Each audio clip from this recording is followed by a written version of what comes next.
చెప్పబోయే కథ జాగ్రత్తగా వినండి. సింధుబాద్ అనే గొప్ప వ్యక్తి ఎంతో మహావీరుడు పెద్ద భూతాన్ని బంధించాడు. ఏంటి ముసలాయన మా చెవులో పూలు పెడుతున్నావా? ప్రపంచంలో అలాంటి వాళ్ళు ఉండనే ఉండరు. నాలాంటి పెద్దవాళ్ళు చెప్పే కథలన్నీ దాదాపు నిజమే తమ్ముడు. చాలా సంవత్సరాల క్రితం సింధుబాద్ ఒకసారి భూతానికి దొరికిపోయాడు. ఇంకా కొంచెం దూరమే అక్కడ నగరం ఉంది. త్వరగా వాటిని కిందకి దింపు. ఓ క్వాక్ ఇది చింపేసిందే.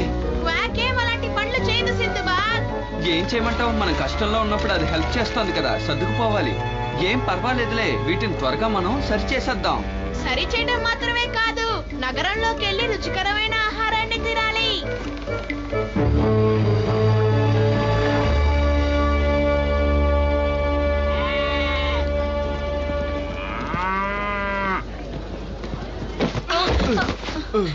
సరిగ్గా చూడలేదు, క్షమించండి. ఏం పర్వాలేదు, అంతా నా తప్పే. సింధుబాద్. జురాయా, ఓ మీ ముగ్గురు ఎందుకు ఇక్కడికి వచ్చారు? ఇది కొనడానికి వచ్చాం. మా ముగ్గురికి బాగా ఆకలి అవుతుంది. సరే, నువ్విక్కడేం చేస్తున్నావు? నేను ఒక దీవిని వెతుకుతూ వెళ్తున్నాను. అక్కడ అదృష్టాన్నిచ్చే తెల్లని పువ్వులున్నాయట. నువ్వు అంత దూరం వెళ్తుంది ఒక పువ్వు కోసమా? అది సాధారణమైన పువ్వు కాదు, అది అదృష్టాన్నిచ్చే ఐరస్ పువ్వు. నువ్వు ఇప్పుడు హైరస్ అని చెప్పావా? అవును, ఆ పువ్వు ప్రపంచంలోనే ఆ దీవిలోనే పూస్తుంది. కానీ జొరాయా, పెద్దవాళ్ళంతా ఆ దీవుకి వెళ్ళిన వాళ్ళు తిరిగి రాలేదని చెప్పారే. ఎవరా పెద్దవాళ్ళు? నాలాంటి కొంతమంది సాహసవంతులు ఆ దీవుకి వెళ్లి తిరిగి రాలేదని చెప్తున్నాను. నన్ను అడిగితే నువ్వు ఆ దీవికి వెళ్లకుండా ఉండటమే మంచిది జురాయా. దిగులు పడుకు హకీం, నేను ఆ దీవికెళ్ళి ఉత్త పువ్వులు మాత్రమే తీసుకురావడం లేదు. ఇక్కడి నుంచి పువ్వుల్ని వెతుక్కుంటూ వెళ్లిన ఆ నావనాయకులు ఏవయ్యారో తెలుసుకుని వస్తాను. నీ దగ్గరున్న చిన్న పడవ కదా, అందులో ఎలా వెళ్లి రాగలవు? పడవ చిన్నదే, కానీ గాలికి అది వేగంగా వెళ్తుంది. ఇక్కడి నుంచి వెళ్లిన ఆ నావనాయకులు ఈ దారి నుండే పయనించారు, అందుకే వాళ్ళు తిరిగి రాలేదు. అందుకే నేను ఈ దారి గుండా పయనిస్తాను. నాకెందుకో నువ్వు ఇలా వెళ్ళడం మంచిది కాదనిపిస్తోంది. నా గురించి నీకు బాగా తెలుసు సింధుబాద్. తనెప్పుడు ఇలాగే ప్రవర్తిస్తుంది. తనంటే నాకు ఎంతో ఇష్టం, క్వాక్ కూడా ఇష్టం. నువ్వు చెప్పేది నిజమే హకీం, జొరాయా చాలా ధైర్యవంతురాలు. ఇదేమో పెద్ద సముద్రం, తన పడవ చిన్నది కదా. నువ్వేం దిగులు పడక హకీం, మనం తన వెనకతలే వెళ్దాం.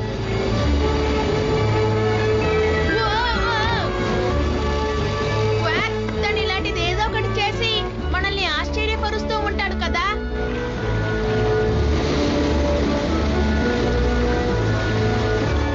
మనం జొరాయాని వెంటాడలేమనుకుంటాను. నువ్వు చెప్పేది నిజమే అనుకుంటాను. ఈ రోజు గాలి కూడా వేగంగా వీస్తోంది. తనని కనిపెట్టడానికి మనం దారి మళ్ళిద్దాం. నీకు ఆ శబ్దం వినిపిస్తోందా? లేదు, కానీ క్వాక్ విన్నట్టుంది.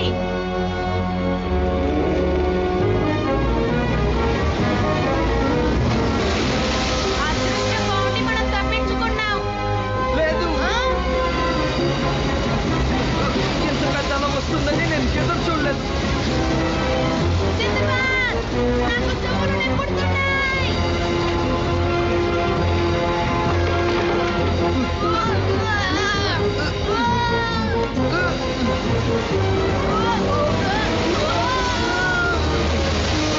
ఎలాగైతే మనం దాని దగ్గర నుంచి తప్పించుకున్నాం.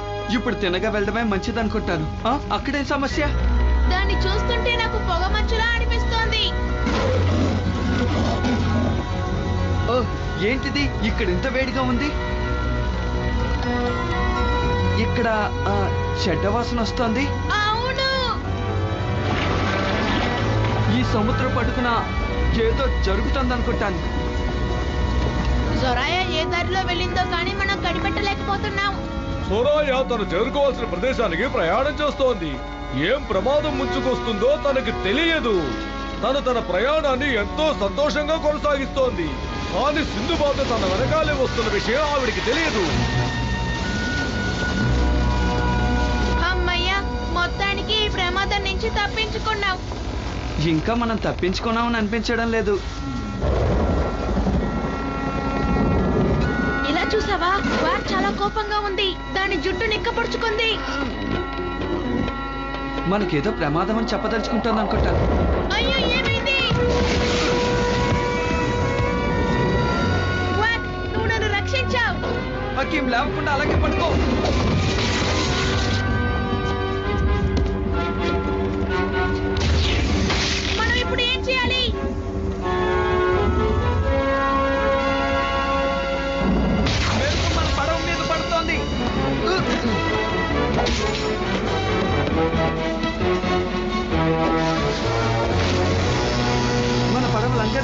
గెలుచుకున్నాం.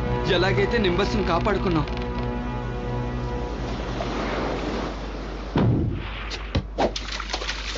నేను వెతుకుంటూ వచ్చిన దీవి ఇదే అయ్యుంటుంది. ఈ ప్రదేశం చాలా ప్రశాంతంగా ఉంది.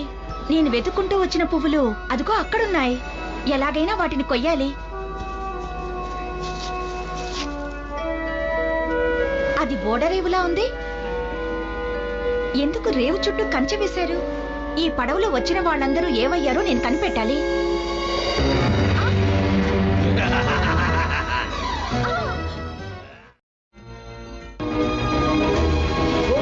భూతాన్ని చూసి భయపడింది. ఆ భూతానికి మేఘ కాళ్ళు, పెద్ద పెద్ద చెవులు, కొమ్ములు కూడా ఉన్నాయి. ఆ తర్వాత ఏమైందో చెప్పు. ఆ తర్వాత భూతం తన చేతిలో ఉన్న బోరను తీసి ఉదటం మొదలు పెట్టింది. ఆ ప్రదేశానికి ఎవరు కొత్తగా వచ్చినా ఆ విషయం తెలియజేస్తుంది.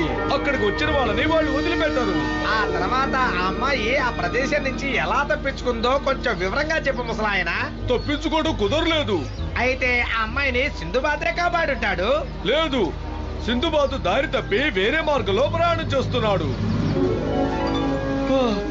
ఎన్ని సమస్యలు దాటి మనం ఈ ప్రదేశానికి వచ్చాం. జొరాయా తెలివిగా వేరే దారిలో వెళ్ళట్టుంది. మనం ముందుగా మన పడవని సరి చెయ్యాలి. కానీ అంతకు ముందు మనం జొరాయా ఎక్కడుందో కనిపెట్టాలి. ఏమైంది?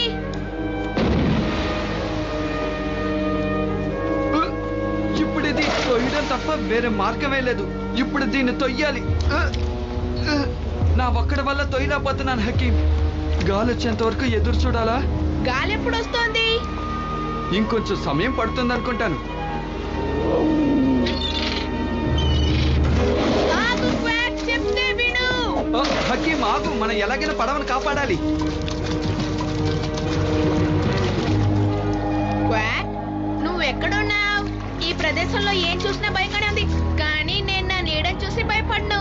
అవును, ఇక్కడ ఎక్కడ చూసినా దెయ్యాలు భూతాలు ఉండేటట్టు ఉన్నాయే. అంతేలే, పాడుపడిన బంగ్లాలో సాలి పురుగులు ఉండకుండా ఇంకేముంటాయి? నీకెంత ధైర్యం?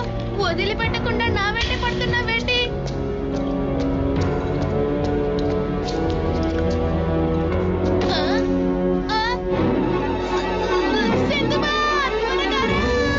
ఇది హకీం గొంతుకులా ఉంది.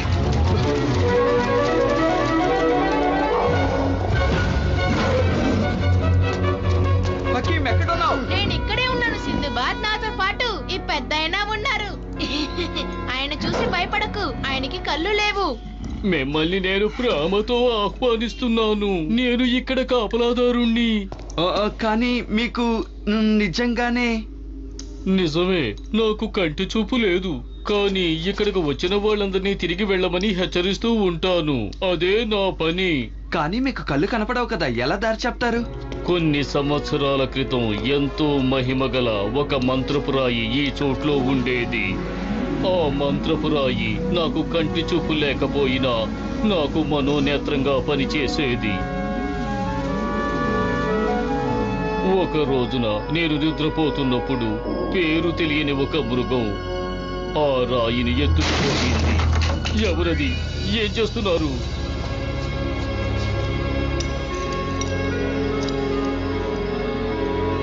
ఎవరా పనిచేసింది? నాకు తెలీదు. కానీ శబ్దాన్ని బట్టి చూస్తే ఆ మృగం ఖచ్చితంగా ఆ కొండల్లోనే ఉండి ఉంటుంది. కానీ నాకు తెలిసి అది చాలా పెద్దది. అక్యూరస్, పెద్దవాళ్ళు చెప్పింది నిజమే. ముందు మనం జొరాయాని కనిపెట్టాలి. వద్దు నాయనా, నువ్వు వెళ్ళొద్దు. అది దుష్ట మృగం. ఇప్పుడు దాని దగ్గర మంత్రపురాయి కూడా ఉంది. నా ప్రాణం పోయినా పర్వాలేదు, నా స్నేహితురాల్ని కాపాడాలి. కానీ పెద్ద పెద్ద దయ్యాలే మా క్వాక్ని చూస్తే భయపడతాయి, తెలుసా మీకు? క్వాక్, మీరిద్దరూ చాలా గట్టి నిర్ణయంతోనే ఉన్నారు. మీరిద్దరూ ఉత్తరం వైపుకు వెళితే ఏ సమస్యలు లేకుండా దీవిని చేరుకుంటారు. మీరు ఏ కష్టాలు లేకుండా తిరిగి రావాలని భగవంతుని ప్రార్థిస్తాను. అయినా అతను ఎలా చూడగలరు? అతనికి కళ్ళు లేవు కదా. తను మంత్ర కళ్ళతో.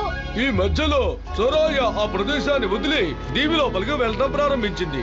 అమ్మాయి నడుస్తూ వస్తున్నప్పుడు ఎదురుగా ఒక గుహ కనిపించింది. ఆ గుహలోకి ఎంతో ఆనందంగా వెళ్ళటం మొదలుపెట్టింది. మాటలు వినిపిస్తున్నాయా? అసలు ఎవరైనా ఇక్కడ ఉన్నారా?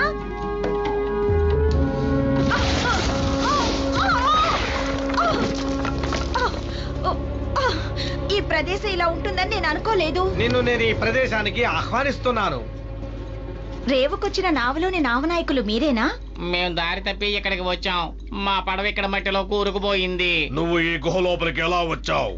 నేను ఒక అతన్ని చూసి భయపడి పారిపోయి ఇలా వచ్చాను. అతని తల్లో 2 కొమ్ములున్నాయి. ఓ, నువ్వు అతని దగ్గర ఇరుక్కున్నావా?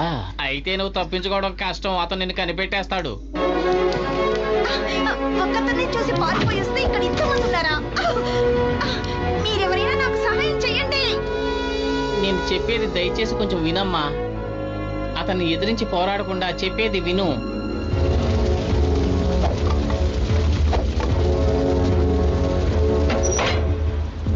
ఈరోజు చాలా వంట పని ఉంది. నువ్వు కూడా మాకు వంటలో సాయం చేయాలని వాళ్ళు చెప్పారు. నువ్వెవరిని చూసి భయపడుతున్నావో నాకు తెలియడం లేదు. ఇంకా సేపట్లో నువ్వే తెలుసుకుంటావు. నేను ఇలాంటి పనులు చేయలేను. నేను సాహసవంతమైన పనులు మాత్రమే చేయగలను. వద్దు వద్దు, ఆ అమ్మాయికి ఏమీ అర్థం కాలేదు. నీకింకా అర్థం కాలేదా? మనం త్వరగా వంట చేసి అతనికి పెట్టకపోతే మనతో పాటు అతనికి కూడా శిక్ష ఉంటుంది. అది నువ్వు అర్థం చేసుకో. ఎవరికి వంట చేయాలి? ఎవరు ఇంత తిండి తింటారు?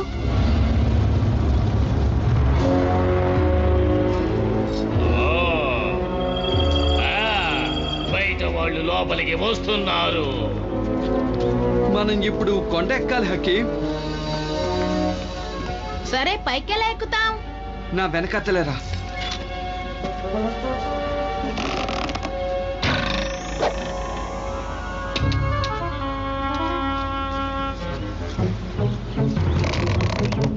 నువ్వు సాధించావు. నన్ను జాగ్రత్తగా చూడు. నేనేం చేస్తున్నానో నువ్వు అదే చెయ్యాలి. సరే అలాగే చేస్తాను. సరే క్వాక్ నేను చేయాలి. నా గురించి దిగులు పడకండి అని చెప్తోంది.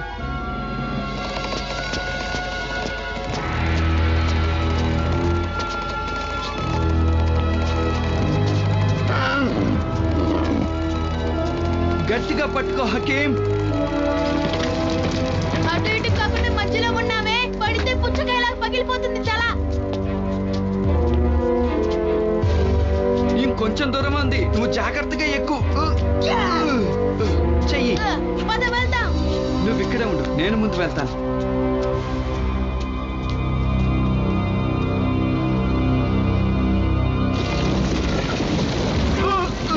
హఠాత్తుగా కొండ పడిపోవటం మొదలుపెట్టింది. కాలు జారిన సింధుబాద్ అక్కడి నుంచి పాతాళంలోకి పడడం ప్రారంభించాడు. అలా పడిపోతున్న సింధుబాద్ ఆ కొండ తాటి పట్టుకొని పైకెక్కడం ప్రారంభించాడు.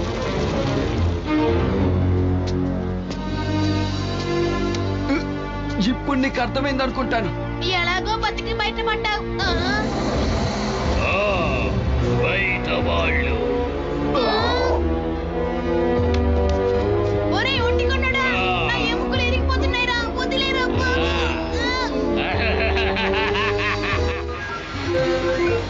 సింధుబాదు అతని స్నేహితుడు ఆ ఒంటికన్ను రాక్షసుడి దగ్గర బందీగా మారిపోయారు. చాలా రోజుల నుంచి నౌకలో అక్కడికి వస్తున్న నావికుల్ని అతను బానిసలుగా మార్చుకుంటూ ఉన్నాడు. అలా బానిసైన వారి చేత అతను పనులు చేయించుకుంటూ ఉన్నాడు. వాళ్లే అతనికి వంట చేసి పెట్టాలి. త్వరగా వంట చేసి నా చోటుకు తీసుకురండి. వీళ్ళు చెప్పిన పని చేద్దాం. ఆ తర్వాత జొరాయి ఎక్కడుందో కనిపెడదాం.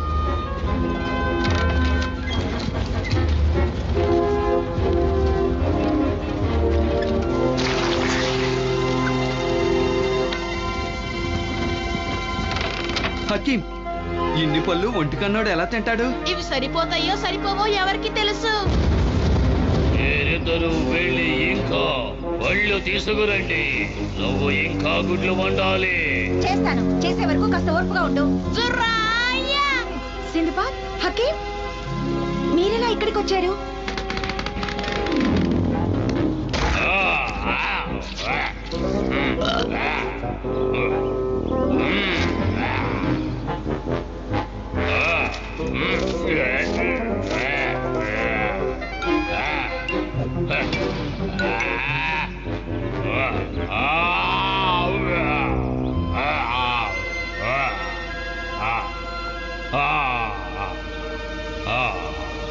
జొరాయా, హకీం, సింధుబాద్ వచ్చేసారా? మిమ్మల్ని కలుసుకోవడం ఆనందంగా ఉంది. నిన్ను కలుసుకున్నందుకు ఆనందంగా ఉంది. ఇప్పుడే మనం తప్పించుకోగలం. కడుపు నిండా తిని ఎలా పడుకున్నాడో చూడు. పెద్దగా మాట్లాడుకో. ఇక్కడ ఏం జరిగినా వాడికి తెలిసిపోతుంది. వాడి దగ్గర ఉన్నది ఎవరూ కాచేయలేదు. దేన్ని కాజేయలేదు? నాకే అర్థం కావడలేదు. నా దగ్గర ఒక ఐడియా ఉంది. అదేంటంటే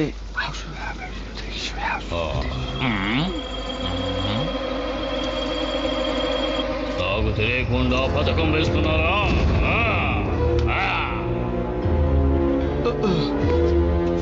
బాగా ఇరుక్కున్నాం. మన ఐడియా వర్కౌట్ అవుతుంది. క్వాక్, అటువైపు వెళ్ళు.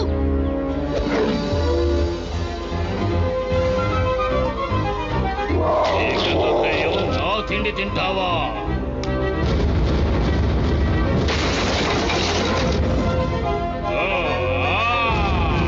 పారిపో క్వాక్, పారిపో.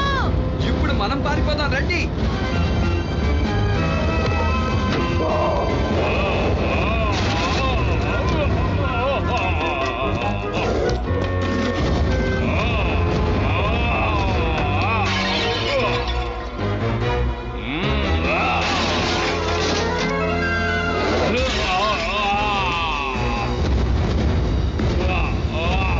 సుధాయ, దాన్ని త్వరగా కిందకు పంపు.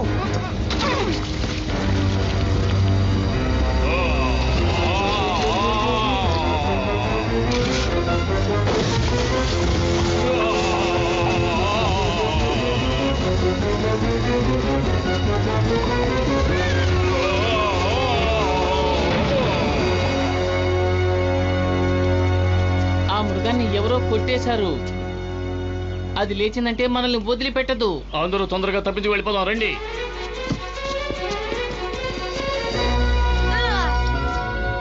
సింధుబాద్, నాకు దొరికింది. సింధుబాద్, దీన్ని పట్టుకో. నాతో ఆడుకోకండి. మర్యాదగా దాన్ని నాకు తిరిగి ఇచ్చేయండి.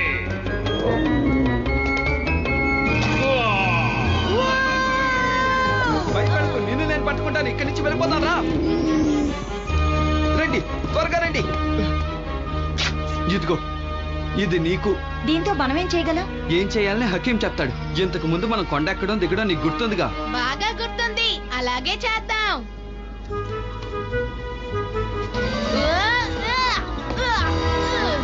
సరే సూరయ్య, ఇప్పుడు నువ్వు భయపడకుండా దిగు. భయమా?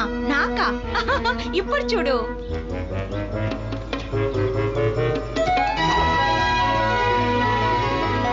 దీన్ని దిగడం చూస్తే నాకే నేర్పించలా ఉంది. సరే, ఇప్పుడు నేను దిగాలి. నువ్వు త్వరగా పడవ దగ్గరకు వచ్చేయి. ఒడ్డు మీద ఉన్న ఆ నావని సింధుబాద్ అతని స్నేహితుడు సముద్రంలోకి నెట్టారు. ఆ రంగురాయిని పెద్ద ఆయనకు అప్పచెప్పడానికి వాళ్ళు బయలుదేరారు. నిజంగానే నువ్వు చాలా కష్టపడ్డావు. ఆ భూతం దగ్గర నుంచి మనం తప్పించుకున్నాం. సరే, ఆ మాణిక్యం ఎలా ఉందో చూడు. అది కింద పడినప్పుడు విరిగిపోయిందేమో. ఏం అవ్వలేదు, బాగానే ఉంది. దాన్ని నాకు చూపించవా? అయ్యో, ఇంత పెద్ద మంత్రపు రాయిని నేను ఇంతవరకు చూడలేదు. ఇది చాలా అందంగా ఉంది. ఆ, ఓరి భగవంతుడా! ఏం చేసావు జొరాయా? ఎందుకు భయపడుతున్నావు? ఆ పెద్ద భూతం ఇక్కడే ఉంది. అందరూ పడవను గట్టిగా పట్టుకోండి, ఎవరు భయపడకండి.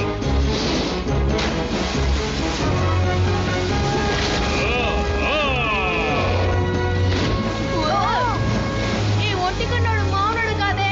మనం జాగ్రత్తగా ఉండాలి. పడవని త్వరగా నడుపు సింధుబాద్. మనం వాడికి చిక్కుకోకూడదు. దిగులు పడకు, నా దగ్గర ఒక మంచి ఐడియా ఉంది. నీకేమైంది? ఎందుకు అతని దగ్గరగా వెళ్తున్నావు? అతను గురి పెట్టేట్టు అటువైపు ఎందుకు వెళ్తున్నావు? అది ఎందుకని కష్టపడుతున్నా నీకే తెలుస్తుంది.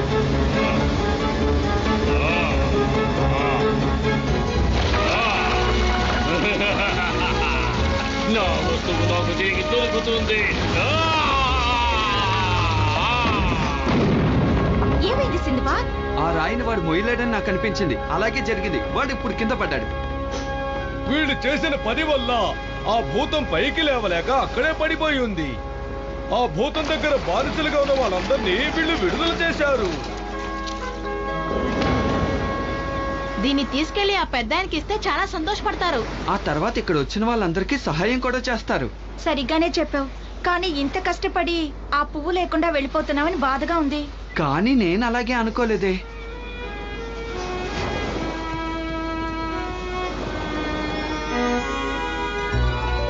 సింధుబాతు ఆ రంగురాయిని తీసుకొచ్చి ఆ ముసలాయనికి అప్పచెప్పాడు.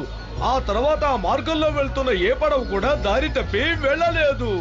ఏంటయ్యా ముసలాయన, నువ్వు చెప్పిన కదా ఒంటికన్నా రాక్షసుడు ఉన్నాడంటావు, వాళ్ళంటా వీళ్ళంటావు, మేమే పిచ్చోళ్ళలా కనిపిస్తున్నావా నీకు?